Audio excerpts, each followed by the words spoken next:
نحن من الجيل الذي تربى في المدارس في المنهاج الرسمي السوري على الجزائر بلد المليون شهيد.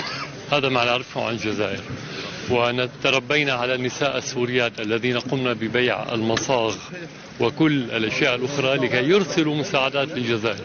فالجزائر هي في الوجدان بالنسبة لنا كجيل وللأجيال القادمة. العلاقة بين سوريا والجزائر مبنية على وقوف سوريا إلى جانب الجزائر خلال الثورة، ووقوف الجزائر عبر عقود إلى جانب القضايا العربية والقضايا السورية تحديدا. وهذا لم يتغير، يعني لا أتحدث الآن عن زلزال، في كل قضايا سياسية أخرى. ومن الطبيعي أن نرى هذه العلاقة تظهر بشكلها الناصع والجميل خلال هذه الحرب. لم نشعر بأن هناك أشخاص أتوا من دولة بعيدة، شعرنا بأن الجزائريين أتوا من قلب سوريا ليساعدوا السوريين. هذا هو الشعور الحقيقي والصادق الذي نشعره تجاه كل مواطن جزائري عبر هذا الجيل وعبر الأجيال السابقة وإن شاء الله اللاحقة.